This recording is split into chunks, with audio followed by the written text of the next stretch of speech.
ज्या सासूला पैशाच्या माजात अंध झालेल्या सुनेने घराबाहेर काढलं, जिनं आपल्या सासूच्या तोंडात मारून तिला रस्त्यावर भीक मागायला लावली, जेव्हा तीच सासू अचानक एका मोठ्या कारमधून अंगावर हिऱ्यांचे दागिने घालून आणि मागे बॉडीगार्डची फौज घेऊन त्या सुनेच्या समोर उभी राहिली, तेव्हा काय झालं असेल?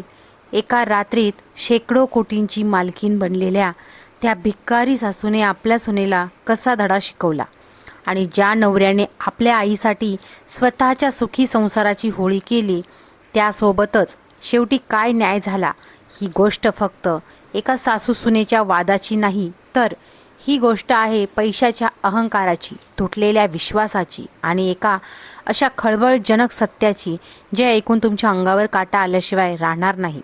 या कथेतील मुख्य पात्रांना आधी आपण समजून घेऊया. पहिली आहे पार्वतीबाई, जी एक अत्यंत साध्या राहणीमानाची, चेहऱ्यावर नेहमी सोशिक भाव असलेली वृद्ध महिला आहे. ती दिसायला अगदी सामान्य आहे, पण तिच्या भूतकाळाचे राज खूप मोठे आहेत. दुसरा आहे राहुल, जो पार्वतीबाईचा मुलगा, आईवर जीवापाड प्रेम करणारा, सुसंस्कृत आणि प्रामाणिक तरुण आहे. आणि तिसरी आहे सुजाता, जी राहुलची पत्नी आहे. ती अत्यंत श्रीमंत घरची, सुंदर पण तितकीच घमंडी आणि पैशाच्या नशेत पैशालाच सर्वस्व मानणारी मुलगी आहे. चला तर मग सुरू करूया एका मध्यमवर्गीय घरातून सुरू झालेली ही खळबळजनक महाकथा. राहुल आणि सुजाताचा प्रेमविवाह झाला होता. सुजाता एका मोठ्या उद्योगपतीची मुलगी होती, त्यामुळे तिला जन्मापासूनच गरिबी काय असते हे माहीत नव्हतं. राहुल तिला एका पार्टीत भेटला होता. राहुलचा साधेपणा आणि त्याचा प्रामाणिक स्वभाव पाहून सुजाता त्याच्या प्रेमात पडली होती. सुजाताच्या वडिलांचा या लग्नाला कडाडून विरोध होता, कारण राहुलचं घर अगदी साधं मध्यमवर्गीय होतं. पण सुजाताने हट्ट केला आणि दोघांचं लग्न झालं. लग्न करून जेव्हा सुजाता पहिल्यांदा राहुलच्या 2 खोल्यांच्या घरात आली, तेव्हा तिच्या पायाखालची जमीनच सरकली. तिथे AC नव्हता, मोठे सोफे नव्हते की नोकर चाकर नव्हते. तिने पहिल्याच दिवशी राहुलकडे नाक मुरडलं, पण राहुलने तिला समजावलं की सुजाता, हे माझं घर आहे. कदाचित इथं तुला हवी ती श्रीमंती मिळणार नाही, पण माझं प्रेम आणि माझ्या आईची माया नक्की मिळेल. पण सुजाताला माया नको होती, तिला हवी होती चकाचौंध. राहुलची आई पार्वतीबाई या अत्यंत साध्या महिला होत्या. त्या नेहमी सुती साडी नेसायच्या, कपाळावर मोठं कुंकू लावायच्या आणि दिवसभर घरातल्या कामात व्यस्त असायच्या. सुजाताला पहिल्यांदाच दिवसापासून पार्वतीबाईचा अवतार अजिबात आवडला नाही. ती नेहमी पार्वतीबाईकडे नफरतीच्या नजरेने पाहायची. एक दिवस सकाळी राहुल ऑफिसला जाण्याची घाई करत होता. पार्वतीबाईने राहुलसाठी डबा तयार केला आणि सुजाताला म्हणाल्या की, सुजू बाळा, राहुलचा डब्बा टेबलावर ठेवलाय, त्याला देऊन ये आणि तूही गरम पोळ्या करून खाऊन घे. सुजाता बेडवर बसून मोबाईल पाहत होती. तिने सासूकडे पाहिलं आणि तोंड वाकडं करून म्हणाली की, मला सुजू म्हणायचं नाही, माझं नाव सुजाता आहे. आणि दुसरी गोष्ट, मला सकाळी सकाळी या तेलकट पोळ्या खायची सवय नाहीये. मी माझ्यासाठी बाहेरून ऑनलाईन सँडविच मागवलंय. पार्वतीबाईने शांतपणे सुजाताकडे पाहिलं. त्यांच्या डोळ्यात थोडं दुःख होतं, पण त्या काहीच बोलल्या नाहीत. राहुलने हे ऐकलं आणि तो सुजातावर रागवला की, सुजाता, आई इतक्या प्रेमाने तुला सांगते आणि तुझा हा काय तोरा आहे? आईने सकाळी 5 वाजता उठून स्वयंपाक केलाय. सुजाता उठली आणि राहुलच्या समोर येऊन म्हणाली की, राहुल, मला लेक्चर देऊ नकोस. तुझ्या आईला सांगावं की माझ्या वैयक्तिक आयुष्यात जास्त नाक खुपसू नये. मी मोठ्या घरातून आले आहे. या असल्या साध्या वातावरणात माझं गुदमरायला होतंय. राहुल काही बोलणार तितक्यात पार्वतीबाईंनी त्याचा हात पकडला आणि म्हणाल्या की, राहू दे राहुल, ती अजून नवीन आहे, हळूहळू सवय होईल. राहुल आईच्या समाधानासाठी गप्प बसला आणि डब्बा घेऊन ऑफिसला निघून गेला. पण सुजाताचा स्वभाव बदलणारा नव्हता. राहुल ऑफिसला गेला की सुजाताचं खरं रूप समोर यायचं. ती पार्वतीबाईंना घरातील सगळी कामं करायला लावायची, स्वतः मात्र नटून थटून रील बनवण्यात किंवा मैत्रिणीशी गप्पा मारण्यात व्यस्त असायची. पार्वतीबाईचं वय झालं होतं. त्यांच्या पायात वेदना व्हायच्या, तरीही त्या गप्प राहून घरातील भांडी घासायच्या, कपडे धुवायच्या. सुजाता मात्र सोफ्यावरूनच हुकूम सोडायची की ते कोपरा नीट स्वच्छ करा, कपड्यांच्या नीट इस्त्री झाली पाहिजे. पार्वतीबाई हे सगळं सहन करत होत्या, कारण त्यांना त्यांच्या मुलाचा संसार मोडायचा नव्हता. त्यांना वाटायचं की सुजाता आज ना उद्या नक्की बदलेल. असंच करत करत 6 महिने निघून गेले. सुजाताचा माज दिवसेंदिवस वाढतच चालला होता. एक दिवस सुजाताने तिच्या कॉलेजच्या अत्यंत श्रीमंत आणि हाय फाय मैत्रिणींना घरी किटी पार्टीसाठी बोलावलं होतं. सुजाताने घराला खूप सजवलं होतं आणि बाहेरून महागडं जेवण मागवलं होतं. तिने आदल्याच दिवशी पार्वतीबाईंना बजावून ठेवलं होतं की बघा आई, उद्या माझ्या मैत्रिणी येणार आहेत, सगळ्या मोठ्या घरच्या आहेत. तुम्ही उद्या दिवसभर तुमच्या खोलीतून बाहेर यायचं नाही. मला तुमच्या या साध्या कपड्यांमुळे मैत्रिणींसमोर लाज नकोय. पार्वतीबाईंना हे ऐकून खूप वाईट वाटलं, पण त्यांनी मान खाली घालून होकार दिला. दुसऱ्या दिवशी दुपारी सुजाताच्या 4 मैत्रिणी आल्या. मोठ्या गाड्यांमधून त्या उतरल्या. महागडे परफ्यूम्स, हातामध्ये ब्रँडेड बॅग्स. सुजाता त्यांच्याशी इंग्रजीत गप्पा मारत होती, हसत होती. सर्व मैत्रिणी सोफ्यावर बसल्या आणि गप्पा मारू लागल्या. सुजाता त्यांना आपल्या मोठ्या वडिलांच्या श्रीमंतीच्या गोष्टी सांगत होती. जणू काही हे घर तिनेच चालवलंय. पण गप्पा मारता मारता एक मैत्रीण म्हणाली की सुजाता, तुझी सासू कुठे आहे ग? लग्नानंतर आम्ही त्यांना कधी पाहिलंच नाही. सुजाताने खोटं सांगून वेळ मारून नेली की अरे त्या गावाला गेल्या आहेत. त्यांना शहरातलं वातावरण अजिबात मानवत नाही. नेमकी त्याच वेळी पार्वतीबाईंना खोलीत खूप जोरात खोकला आला. त्यांना पाण्याचा तांब्या हवा होता, पण सुजाताने त्यांच्या खोलीत पाणी ठेवलं नव्हतं. नाईलाजाने पार्वतीबाई पाणी घेण्यासाठी हॉलच्या दिशेने आल्या.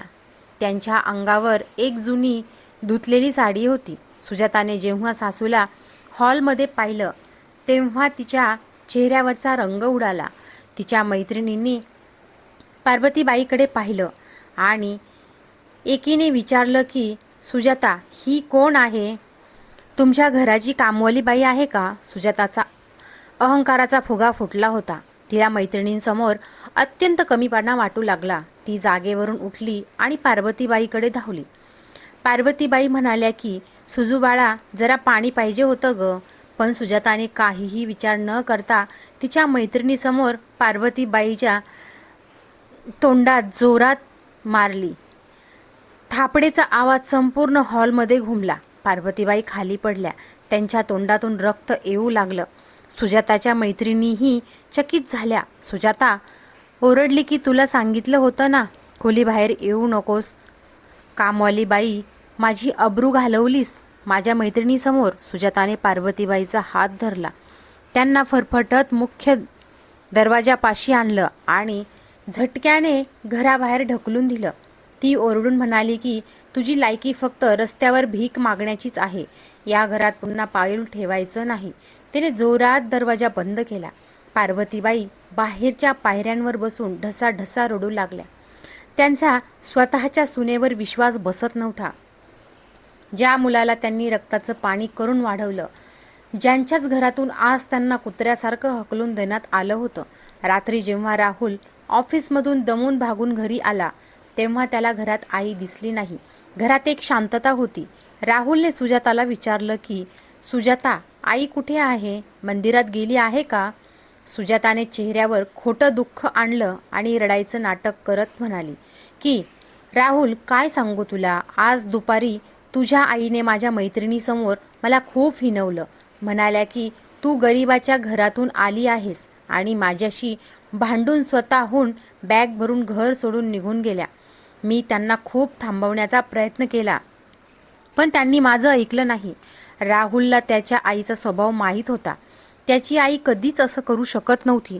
राहुल म्हणाला की सुजाता, तू खोटं बोलतेस. माझी आई असं कधीच करणार नाही. राहुलने तात्काळ घराबाहेर धाव घेतली. त्याने रेल्वे स्टेशन, बस स्टँड, आजूबाजूची सगळी मंदिरं शोधली. तो रात्रभर पावसात आईला शोधत राहिला, पण पार्वतीबाई कुठेच सापडल्या नाही. राहुल घरी आला आणि त्याने सुजाताशी लग्न केल्याबद्दल स्वतःचाच तिरस्कार केला. या घटनेला 3 महिने उलटून गेले होते. पार्वतीबाई खरंच कुठे गायब झाल्या होत्या हे कोणालाच माहीत नव्हतं. पण वास्तविकेत पार्वतीबाई आता एका अत्यंत दयनीय अवस्थेत जगत होत्या.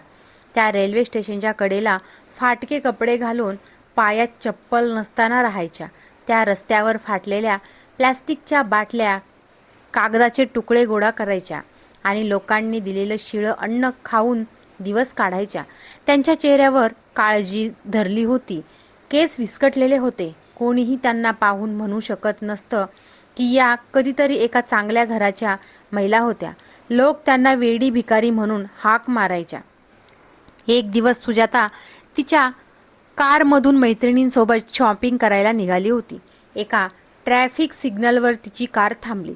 खिडकीच्या बाहेर तिने पाहिलं तर तिथं पार्वतीबाई रस्त्यावर पडलेल्या कचरा वेचत होत्या. सुजाताने कारची काच खाली केली, गॉगल वर केला आणि मोठ्याने हसून पार्वतीबाईंना टोमणा मारला की, काय ग म्हातारे, बघितलं का तुझी लायकी? माझ्या घरात राहून राणीसारखं जेवत होतीस आणि आता रस्त्यावर लोकांचा कचरा गोळा करतेस. ती म्हटलं होतं ना, तुझी खरी जागा हीच आहे. पार्वतीबाईंनी कारकडे पाहिलं. त्यांच्या डोळ्यात अश्रू आले, पण त्यांनी एकही शब्द न बोलता आपली मान खाली घातली आणि त्या पुढे निघून गेल्या. सुजाताच्या मैत्रिणीने विचारलं की, कोण आहे ग ही? सुजाता म्हणाली की, अरे सोडून दे, एक वेडी भिकारी आहे. माझ्या नवऱ्याची आई होती. पण सुजाताला हे माहीत नव्हतं की निसर्गाचा न्याय खूप वेगळा असतो. तुम्ही दुसऱ्याला दिलेल्या दुःखाचे चटके तुम्हाला स्वतःला सहन करावेच लागतात.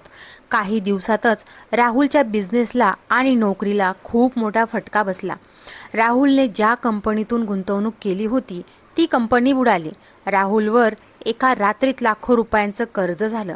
घरातले पैसे संपले होते. सुजाताने राहुलला सांगितलं की, राहुल, माझ्या बाबांकडे चल, ते आपल्याला मदत करतील. राहुल नाईलाजाने सुजातासोबत त्याच्या सासऱ्यांच्या घरी गेला. पण सुजाताच्या वडिलांनी राहुलचा प्रचंड अपमान केला. ते म्हणाले की, मी आधीच सांगितलं होतं की या भिकाऱ्याशी लग्न करू नकोस. आता तुमच्यावर कर्ज झालंय तर माझ्याकडे पैशाची भीक मागायला आलात का? 1 रुपयाही मिळणार नाही. चालते व्हा माझ्या घरातून. सुजाताला तिच्या वडिलांच्या या उत्तराने खूप मोठा धक्का बसला. ज्या वडिलांच्या पैशाचा मास ती सासूला दाखवायची, त्याच वडिलांनी आज तिला घरातून हकलून दिलं होतं. राहुल आणि सुजाता रिकाम्या हाताने घरी परत आले. कर्ज इतकं वाढलं होतं की बँकेने त्यांच्या घराचा लिलाव करण्याची नोटीस पाठवली. बँकेचे अधिकारी घरी आले आणि त्यांनी सांगितलं की जर पुढच्या 2 दिवसात तुम्ही 50 लाख रुपये बँकेत जमा केले नाही तर या घरावर जप्ती येईल आणि तुम्हाला हे घर खाली करावं लागेल. सुजाताच्या पायाखालची जमीन सरकली. तिने तिच्या सगळ्या श्रीमंत मैत्रिणींना फोन केला, पण प्रत्येकीने काही ना काही कारण काढून फोन ठेवून दिला. संकट काळात कोणीच तिच्या पाठीशी उभं राहिलं नाही. सुजाता घरात बसून डोक्याला हात लावून रडू लागली की, राहुल, आता आपण काय करणार? आपण रस्त्यावर येऊ. आपल्याकडे राहायला घरही उरणार नाही. राहुल शांत बसला होता. तो मनातल्या मनात आईची आठवण काढत होता. त्याला वाटत होतं की आज जर त्याची आई असती तर तिने त्याला नक्कीच धीर दिला असता. 2 दिवसाची मुदत संपली होती. सकाळी ठीक 10 वाजता बँकेचे अधिकारी आणि काही पोलीस कर्मचारी राहुलच्या घराबाहेर येऊन उभे राहिले. त्यांच्या हातात घराला सील ठोकण्याचे कुलूप आणि कागदपत्र होते. सुजाता पोलिसांचे पाय धरून रडत होती की, प्लीज सर, आम्हाला आणखी काही दिवसांचा वेळ द्या. आम्ही पैसे उभे करू. आम्हाला बेघर करू नका. पण बँक अधिकारी म्हणाले की, मॅडम, कायदा नियमाने चालतो, पैशाने नाही. तुमच्याकडे वेळ होता, तुम्ही पैसे भरले नाही. आता हे घर खाली करा. राहुलने आपला सामान एका छोट्या बॅगेत भरलं आणि तो बाहेर पडू लागला. सुजाताचा सगळा घमंड धुळीस मिळाला होता. तेवढ्यात त्या शांत गल्लीमध्ये एक मोठा आवाज झाला. एकामागून एक 3 काळ्या रंगाच्या आलिशान मर्सडीज आणि रोल्स रॉयल्स गाड्या येऊन राहुलच्या घरासमोर थांबल्या. गाड्यांमधून सफारी सूट घातलेली हट्टेकट्टे बॉडीगार्ड्स उतरले. गल्लीतले सगळे लोक घराबाहेर येऊन पाहू लागले की एवढ्या मोठ्या गाड्या या गरिबाच्या गल्लीत कशा आल्या. एका गाडीतून 2 महागडे सूट घातलेले वकील बाहेर आले. त्यांच्या हातात काही कायदेशीर फाईल्स होत्या. ते सरळ बँक अधिकाऱ्यांकडे गेले. वकिलांनी विचारलं की हेच राहुल आणि सुजाता यांचं घर आहे का? बँक अधिकारी म्हणाले की हो. पण तुम्ही कोण? वकिलाने आपल्या बॅगेतून 50 लाख रुपयांचा डिमांड ड्राफ्ट काढला आणि बँक अधिकाऱ्याच्या हातात दिला. वकील कडक आवाजात म्हणाला की या घराचं जे काही कर्ज आहे ते व्याजासकट पूर्णपणे चुकवलं गेलं आहे. बँकेची सगळी कागदपत्र आत्ताच्या आत्ता नील करा आणि हे घर जप्तीतून मुक्त करा. बँक अधिकारी तो चेक पाहून चकित झाले. सुजाताचे डोळे मोठे झाले. तिने पुढे होऊन विचारलं की पण तुम्ही कोण आहात? आम्हाला मदत करणारे तुम्ही कोण? आमचं कर्ज कोणी फेडलं? वकील बाजूला झाला. त्याने रोल्स रॉयस कारच्या मागच्या सीटचा दरवाजा उघडला. कारमधून जी व्यक्ती बाहेर उतरली तिला पाहून सुजाताला एकाच वेळी हजारो व्होल्टचा विजेचा धक्का बसल्यासारखं झालं. तिचे हातपाय कापू लागले. तोंड उघडच राहिलं. कारमधून खुद्द पार्वतीबाई बाहेर आल्या होत्या. पण आता त्यांच्या अंगावर ते फाटके कपडे नव्हते. त्यांनी नऊवारी पैठणी साडी नेसली होती. गळ्यात सोन्या हिऱ्यांचे महागडे हार होते. हातांमध्ये सोन्यांच्या बांगड्या होत्या आणि चेहऱ्यावर एक अथांग राजेशाही तोरा होता. 2 बॉडीगार्ड्स त्यांच्या डोक्यांवर छत्री धरून उभे होते. ज्या सासूला सुजाताने वेडी भिकारी म्हणून हिणवलं होतं तीच सासू आता एका राजकन्येसारखी तिच्या समोर उभी होती. राहुलने जेव्हा आईला या अवतारात पाहिलं तेव्हा तो धावत गेला आणि त्याने आईच्या पायावर डोकं ठेवलं. राहुल रडत म्हणाला की आई तू कुठे होतीस आणि हे सगळं काय आहे? पार्वतीबाईंनी राहुलच्या डोक्यावरून हात फिरवला. त्याच्या डोळ्यातले अश्रू पुसले आणि म्हणाल्या की उठ राहुल, माझा वाघ आहेस तू तुझ्या आईवर संकट आलं तरी तू डगमगला नाहीस. सुजाता थरथर कापत पुढे आली आणि म्हणाली की आई तुम्ही तर भिकारी होता ना, मग हा एवढा पैसा, या गाड्या, हे सगळं कुठून आलं? तेव्हा त्या मोठ्या वकिलाने पुढे येऊन संपूर्ण गल्लीसमोर आणि सुजातासमोर कथेचं सगळ्यात मोठं रहस्य उघड केलं. वकील म्हणाला की सुजाताजी जरा जीभ सांभाळून बोला. त्यांना तुम्ही भिकारी म्हणत आहात त्या पार्वतीबाई या राज्यातील सर्वात मोठ्या सिंघानी या बिझनेस ग्रुपच्या अधिकृत मालकीण आहेत. त्यांच्या दिव्यंगत नवऱ्याने त्यांच्या नावावर 500 कोटींपेक्षा जास्त संपत्ती, जमीन आणि शेअर्स ठेवून दिले होते. पार्वतीबाईंकडे एवढा पैसा आहे की त्या तुमच्या वडिलांसारख्या 100 लोकांना एका मिनिटात विकत घेऊ शकतात. सुजाताच्या डोक्यावर जणू वीज कोसळली. वकील पुढे म्हणाला की पार्वतीबाईंना साधेपणा आवडायचा. जेव्हा राहुलने तुझ्याशी लग्न करण्याचा निर्णय घेतला तेव्हा पार्वतीबाईंना जाणून घ्यायचं होतं की त्यांच्या घरात येणारी सून पैशावर प्रेम करते की माणसावर. त्यांना तुझ्या स्वभावाची परीक्षा घ्यायची होती. म्हणूनच त्यांनी एका साध्या मध्यमवर्गीय महिलेचं नाटक केलं. पण सुजाता, तू पैशाच्या नशेत इतकी आंधळी झालीस की तू माणसाची किंमत विसरलीस. तू सासूचा छळ केलास, तिला मारलंस आणि घरातून हकलून दिलं. पार्वतीबाई पुढे आल्या. त्यांची नजर आता खूप तीक्ष्ण आणि कडक होती. त्या सुजाताला म्हणाल्या की सुजाता, मी जेव्हा घरातून बाहेर पडले तेव्हा मी खरंच रस्त्यावर राहून कचरा वेचत होते. मला पाहायचं होतं की तुझा हा घमंड तुला कुठे घेऊन जातो. तू मला कारमधून पाहून हसली होतीस ना. आज बघ, माझ्या एका सहीने तुझ्या या घराचं कर्ज फिटलं. हा पैसा मी माझ्या मुलासाठी आणि या घरासाठी खर्च केलाय, तुझ्यासाठी नाही. तू माझ्या मुलाच्या प्रेमाच्या आणि या घराच्या लायकीची नाहीस. सुजाता पार्वतीबाईच्या पायाशी पडली. ती ओक्साबोक्शी रडू लागली की आई, मला माफ करा. माझ्याकडून खूप मोठी चूक झाली. पैशाच्या घमंडाने माझं डोकं फिरवलं होतं. मला एक संधी द्या. मी तुमची मनापासून सेवा करेन. पण पार्वतीबाईंनी वकिलाकडे पाहिलं. वकिलाने बँकेतून घटस्फोटाचे कागदपत्र काढले आणि राहुलच्या हातात दिले. पार्वतीबाई राहुलला म्हणाली की राहुल, जो माणूस तुझ्या आईचा सन्मान करू शकत नाही तो कधीच तुझा चांगला जोडीदार होऊ शकत नाही. जिने पैशासाठी माझ्या कुंकवाचा आणि नात्यांचा अपमान केला तिला तिच्या कर्माची शिक्षा मिळालीच पाहिजे. राहुलने एक क्षणही विचार केला नाही. त्याने त्या कागदपत्रांवर सही केली आणि ते कागदपत्र सुजाताच्या तोंडावर फेकले. राहुल म्हणाला की, सुजाता, तुझा संसार आज संपला.